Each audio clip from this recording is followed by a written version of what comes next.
Ngizothanda ukuthi ngikubingelele ngiphinde futhi ngikwamukele khona la kuZimi Live. Sengiphinde ngabuya ke futhi nezomkhokha before nje ngihlale kodabeni. Ngicela ke mbukeli ungakhohlwa ukuthi ke ulike and usubscribe.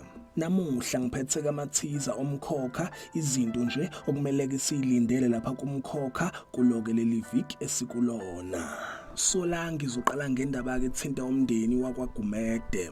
Kumathiza baveza ukuthi ke ukubuya kwakhe uDifa esibhedlela kuzodala ke inkinga for uMamzobe. Babeke sebeveza ukuthi ke uGabisile uzophinda ke futhi echaze kahle ukuthi ke kwenzakalani yini uMamzobe amenzisa yona ngenkathi ke kufaka umthembu. Babeke sebeveza ukuthi ke uDifa uzobeke sethatha isinqumo sokuthi eyotshela umndeni wakwaMthembu ukuthi ke uMamzobe owabulala ubaba uMthembu.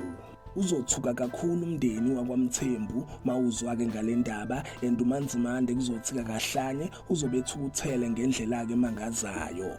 Baphinde baveza ke la ukuthi ke uMamzobe uzotshela kuGabisile ukuthi kabapakishe impahla bebaleke ngoba amaphoyisa azobabopha. Kanti ke vele uManzimande uzobiza kumhlangano nomkhandlu wasebandleni naye ke lapha uSiphamandla bazobeke bese inhlelweni zokuba ke bethathe inyathelo for uMamzobe naye ke lapha uGabisile. Kuzobe kukubi for uMamzobe njengoba ke naye ezobeke sahlanganisa amaqhinga okubaleka noGabisile ke ngapha uzobeke ehlaselwe ngamaphupho amabi. Okunye ke futhi ke mbukeli bakuvezile labaveza ukuthi ke uDifa uzokwenza ke into emangazayo, into kabantu abaningi abazobeke bengayilindele. Ngidlule ngelapha kwindaba ke ethinta uMabusi laba veza ukuthi ke uMthembu uzovakashela ke uMabusi and ke uzobeke ezomunisha ngendaba ke ethinta ukubhekwa kwesidumbu kesikababa uMzobe.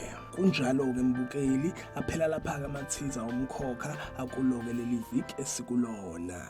Ngicela ukuthi ungakhohlwa ukuthi ke ulike and usubscribe. Ake ngithi ke danke ngiyazibongela.